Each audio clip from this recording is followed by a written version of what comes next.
ఆ స్వామి తన దివ్యపాదమును పెట్టి నా మనస్సును నిత్య నివాసముగా చేసుకోగానే ఈ ప్రపంచములోని ఐశ్వర్యముతో పాటు నన్ను బాధ పెట్టాలి అని వచ్చిన క్రూర పాపముగారు ఇప్పుడు ఎక్కడికి వెళ్ళాలో తెలియక సతమతమవుతూ పాపం కాళ్ళు నొప్పులు పొట్టేటట్లు తిరుగుతూ లబోదిబోమంటూ కష్టపడుతున్నది.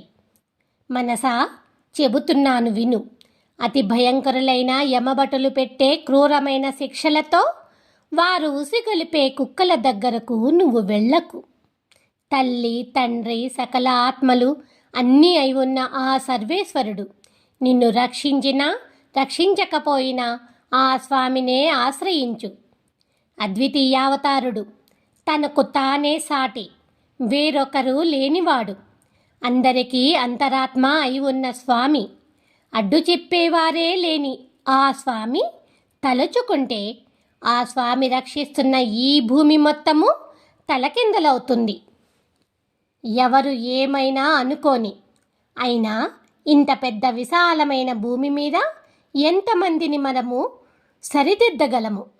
మంచి మనసు ఉన్నవారికి ఆ దేవాది దేవుడు, ఈ భూప్రపంచపు నిర్వాహకుడు, కష్టపెట్టే దుఃఖపు బాధలను పోగొట్టే ఆ శ్రీకృష్ణుడి గురించి వివరముగా చెబుదాము.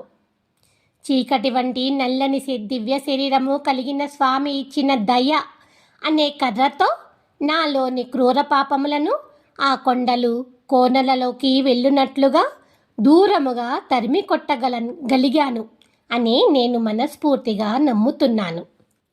స్వామి సర్వేశ్వర, ఏమిటి అంత సంతోషము? అందెలు నిండిన పాదముతో ఈ భూమిని కొలిచాను అని సంతోషమా? లేక నిండైన కిరీటముతో ఆకాశమును కొలిచావని సంతోషమా?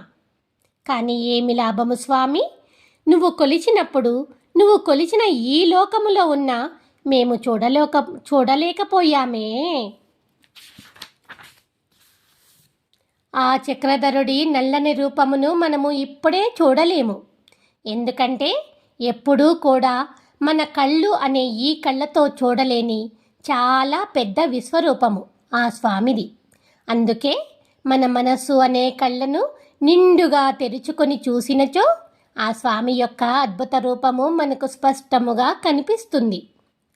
ఆ విషయమును తెలుసుకొని చక్కగా చూసినచో మొగ్గలా విచ్చుకున్న తులసిని మాలగా కలిగిన స్వామి చాలా సులభముగా కనిపించును.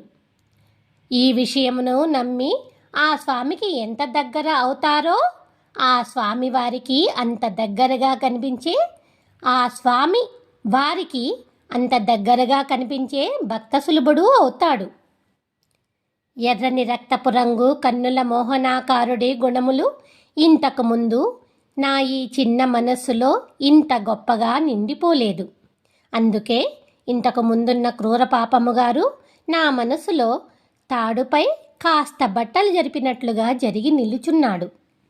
ఇప్పుడు ఆ క్రూర పాపములను వెళ్ళగొట్టే దారిని బాగా తెలుసుకోగలిగిన మేము కుండలను తలపై పెట్టుకుని సుడులు తిరుగునట్లు కుంభనృత్యమాడిన స్వామి దివ్య పాద రేఖలను మనస్సున ఉంచుకొని ఆ విశాల క్షీరసాగరమున అమరి ఉన్న స్వామికి నీడలా ఉండిపోయాము. నేను నా మనస్సుగారు ఆ దామోదరుడికి భక్తులము అయినాము అని అనుకున్న వారికి మాత్రమే ఆ స్వామి గొప్పతనమును గురించి వివరముగా చెబుతున్నాము. ఆ స్వామికి భక్తులము కాలేము అని అనుకునే వారిని మేము వదిలివేయడానికి మేము ఎప్పుడూ వెనకాడలేదు. మంచి పనులు చెయ్యని రాక్షసులను చక్రముతో తునాతునకలుగా చేసిన స్వామికి మనము ఏమి సమర్పించి ఏ విధముగా దగ్గరవుతాము? ఏమైనా సరే ఏదో ఒకటి చేసి ఆనందముతో ఆ స్వామిని సంతోషపెడదాము. మనసా, పూర్వజన్మ పాపములను పోగొట్టుకుని ఆ స్వామిని చేరాలి అని తపన పడుతున్న మేము తెల్లని క్షీరసాగర అలలపై నల్లని సముద్రవర్ణపు కాంతితో అనంతుడిపై పవళించిన స్వామి గురించి భక్తి పారవస్యముతో వింటున్నప్పుడు ఆ అద్భుత దృశ్యములు మా మనసులో అందముగా కదలాడుతూ మా కళ్ళను చెమరింపచేస్తున్నాయి. ఒకానొకప్పుడు తన పదునైన చేతితో హిరణ్యకశ్యపుడి నోరు నొక్కి గట్టి దెబ్బతో రొమ్ము చీల్చిన స్వామి ఇప్పుడు నాకు మంచి మిత్రుడై నా మనస్సులోన కూర్చుంటూ, నిల్చుంటూ, పడుకుంటూ, తనకు నచ్చినట్లుగా ఉంటూ నన్ను వదలకున్నాడు. అందరి మధ్యలో ఉన్న సులభముగా ఎవ్వరికీ అందని దొల్లబొడను అని పరమపదములో ఉన్న సర్వేశ్వరుడు అని అనుకోకుండా తనను గురించి తెలుసుకొని తమ సర్వస్వము నువ్వే స్వామి అని తనను పొందాలి అని అనుకునే భక్తులను శ్రీకృష్ణుడే రక్షిస్తున్నాడు. మంచి దారిలో ఉంటూ మంచి బుద్ధి కలిగి ఉండడం చాలా చాలా కష్టము. ఎంత కష్టమైనా సరే మంచి బుద్ధిని కలిగి ఉండి పువ్వులపై ఉన్న తుమ్మెదలు వాలే చల్లని తులసిమాలలను ధరించు ఆ సర్వేశ్వరుడిని ఎల్లవేళలా వదలక ఎంతో ఇష్టముతో పూజిస్తూ సేవిస్తూ నిశ్చలముగా ఉండు మనసా.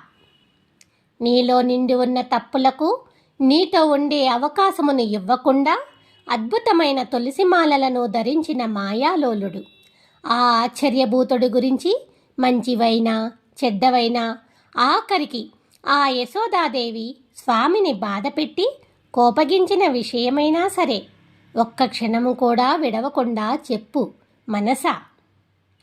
తప్పు చేస్తున్నామా మనసా చెప్పు. ఒకప్పుడు ఆ స్వామిని తలవని మనము ఇప్పుడు ఆ స్వామిని గురించి తెలుసుకున్న తర్వాత చిగురు వంటి తులసిమాలలను వక్షమున ధరించిన స్వామి గురించి అదే పనిగా మన నోటితో తలుస్తూ అతిగా ఆ స్వామిని పిలుస్తూ కీర్తిస్తున్నామా?